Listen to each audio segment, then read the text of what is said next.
السلام عليكم ورحمة الله وبركاته. بسم الله الرحمن الرحيم. اللهم صل وسلم وبارك على رسول الله. ازيكم يا حبايبي، احلى حبايب واحلى متابعين في الدنيا واحلى اخوات عرفتهم في القناة، عاملين ايه؟ يا رب تكونوا بخير. كل سنة وانتم طيبين. عيد الاضحى خلاص على الابواب، او العيد الكبير زي ما بنسميه. يلا بينا ندخل الفيديو ونتكلم مع بعض واحنا ايه شغالين. النهاردة نفسي راحت بقى يا جماعة، ولا نفسي هفتني على شوية مخروطة كده حلوين من ايد ام حبيبة بقى. او من المخروطة من ايد ام حبيبة غالية يا جماعة، مش شكرانية في نفسي بس الحمد لله يعني. طبعا انا عجنت عجينة عادية بشوية مية وملح، بس العجينة بتكون ناشفة سنة يعني مش طرية. عجنتها بدون خميرة ولا اي حاجة، قطعتها كده كور صغيرة وقرصتها، سبتها ارتاحت شوية. باخد بقى كل اتنين كده على بعض يعني ايه، انجازا للوقت وبسعف نفسي، لان هي كده كده ناشفة. يعني عجينتها مش ناشفة جامد اللي هو اعرف اتحكم فيه. بحط دقيق كده بين الاتنين وببطط فيهم، بفردهم لحد ما تكبر معايا، وبعد كده بركن واحدة وبشتغل في التانية اخلص. اهم حاجة ترش الدقيق بينهم وبين بعض.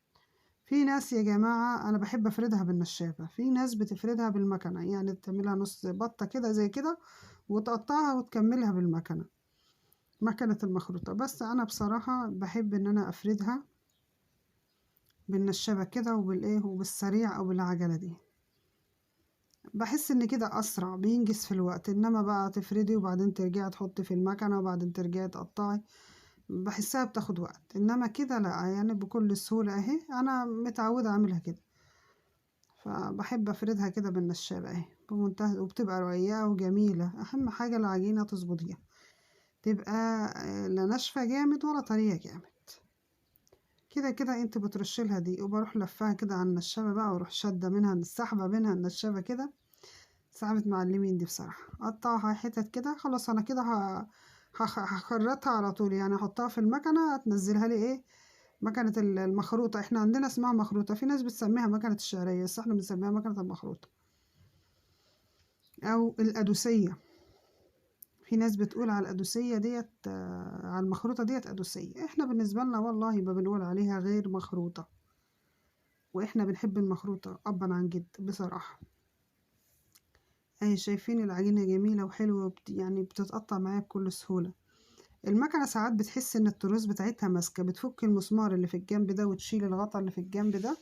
انا كنت عايزة اوريها لكم عملي ان شاء الله في فيديو، لو حابين تشوفوه قولوا لي في فيديو وانا اعمل لكم فيديو مخصوص اوريها لكم، وان شاء الله هعمله.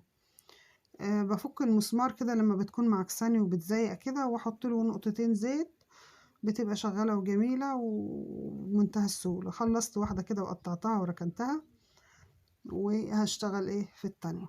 طبعا على فكرة انا كنت هنا عاملة كمية، يعني كنت هنا عاملة كمية ومشغلة البواخ عليها. البواخ بعمل فيه ايه، بحط له مية سخنة او ساقعة، وبحط شوية ملح في المية بولع عليه النار.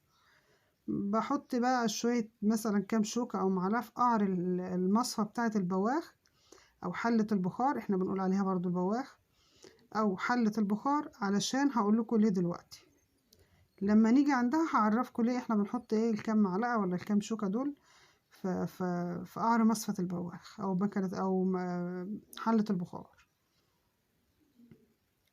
العجينة جميلة يا جماعة والله، بتتقطع معايا بكل سهولة وخفيفة وما شاء الله عليها بصراحة.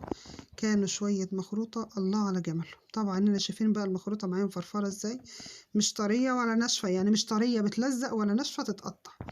العجينة مظبوطة. انا بحسب نوع الدقيق وحسب العجينة، ما هي في ايدي انا، ايديا بتوريني. انا طبعا بقالي سنين بعملها. طبعا هنا بحطها بقى في المنخل السلك اللي هو بنقي بالرز، عشان تنزل لي الدقيق اللي فيها كده. انا عشان انا حاطط لها دقيق اهي تنزل لي. شايفين ما شاء الله عامله زي السلاسل ما شاء الله. عايزه تسلم ايدك يا ام حبيبه في الكومنتات. شايفين بقى الجمال. طبعا رحنا بقى عند يا جماعه، انا مطبخي يا دوب متدهور، عشان كده مش بقدر اظهره في الفيديوهات. فادعوا لنا دعوه حلوه من قلبكم وربنا يكرمنا كده ونقدر نعمل الدور التاني ونوضب بقى المطبخ يكون حلو ان شاء الله. بحطها بشيلها كده على ايديا زي ما وريتكم كده، وبحطها في المصفى اهي. لسه طبعا الطبقه دي لسه عجين اهي. ما بخليش المخروطه تحصل الحرف بتاع الحله، يعني شايفين انا عاملاها زي الهرم او الجبل كده في نص الحلة. ما تخليهاش تحصل الجناب بتاعت الحلة علشان ما تسحش. فاهميني ازاي؟ طبعا هنا بقى ايه، سبتها بواخد براحتها، وطبعا خلصت الكمية بتاعتي وسبتها بواخد. عندي هنا بقى ايه، حوالي نص كيلو سمنة على زبدة على حبة زيت صغيرين كده اهي. شايفين بقى هنا بقى انا بحط الشوك والمعالق دي علشان ما تسدليش الفتحات بتاعة المصفى دي، فيقوم البخار يطلع براحته. انما انا لو حطيت المخروطة كده منها او العجين منه للمصفى، هيكتم لي الخروم بتاعة المصفى، فمش هتطلع لي البخار زي ما انا عايزة. فانا بحطها كده ببقى رافعة المخروطة او العجين. هبتدي بقى ايه افكها بالشوكة اللي عندي دي. هبقى شلت طبعا المعالق بتاعتي، طبعا هي لسه سخنة بقى، بس الله على جمال. شايفين ما شاء الله عليها. بفكها واحدة واحدة كده، لازم تتفكك وهي سخنة كده عشان نحط لها السمنة الزبدة القشطة اللي عندكم. انا بالنسبة لي كان عندي ايه، حتة سمنة وكان عندي زبدة، وحطيت ايه خيط زيت رفيع كده، بحب احط شوية زيت. افككها كده واحدة واحدة، فيها ما فيهاش الحمد لله ولا فيها حاجة معجنة ولا حاجة لازقة. طيبة بصوا ما شاء الله. يعني انا بديها وقتها على النار، وتاخدي بالك من المية اللي في الحلة. اما تقلي زوديها مية سخنة عشان تفضل تغلي معاكي. يعني ما تروحيش تزوديها لي مية ساقعة الغليان يقف، لا. انزل بقى طبعا، انا احط الكمية كلها بس هديها تقليبة. الله بقى على كان جمالها. يا سلام على جمالها وحلاوتها بصراحة. يعني كانت طعمها جميل وكانت تحفة بصراحة. اعتمدوها بالطريقة دي. ان شاء الله يعني هتعملوها صح، وهتعملوها زي الكتاب ما قال، زي ما بقول. ريحتها جميلة، ريحة الزبدة عاملة فيها. الزبدة دي يا جماعة من مصانع أبو الخير خوالي. طبعا أحط كل الكمية بتاعتي بقى إيه.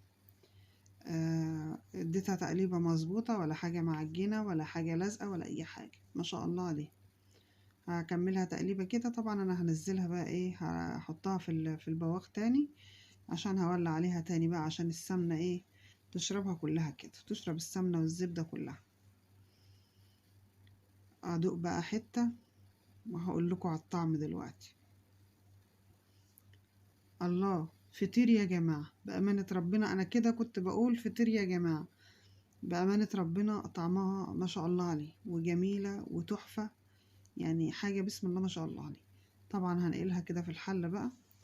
زي ما قلت لكم تاخدوا بالكم من الحلة، علشان لو نشفت هتتحرق. دايما خدوا بالكم ان الحلة فيها مية. والافضل تزوديها مية سخنة عشان تفضل تغلي معاكي. انا كده ايه هولع عليها تاني، وهنروح بقى نحمر البط بتاعنا. مخروطة يعني بط، وبط مع يعني مخروطة. انا بحب المخروطة مع البط، حاجة بصراحة يعني بسم الله ما شاء الله. طبعا انا هنا اخدتها على النار اهو. شايفين بقى بعد ما اتبوخت بقى، هوريكم اللمعة بتاعت الزبدة والسمنة فيها. شايفين بقى، بصوا من قريب اهو. يعني انا عملت لكم زوم علشان تشوفوا اللمعة اللي فيها دي. تاكلوها من هنا وتروحوا على الانعاش من هنا. طبعا بقى انا بعز المخروطة مع البط. ان في ناس بتاكلها على سكر وعلى مكسرات، انا بصراحة وعلى لبن. انا بصراحة بحبها على مع البط، شوربة بط وليموناية وشوية فلفل اسود، ولا في بقى مخلل ولا سلطة. هي دي بتتاكل كده. صدقوا جوعت دلوقتي وعايزة طبق مخروطة وحتة بطاية وشوية شوربة. أما الشوربة دي وجمالها بقى. جربوها بالطريقة بتاعتنا. أنا من أحب الأكلات بالنسبة لي هي المخروطة والبط. بأمانة ربنا باكل فيها لما بشبع. بحبكم في الله، أحلى أخوات وأحلى متابعين في الدنيا.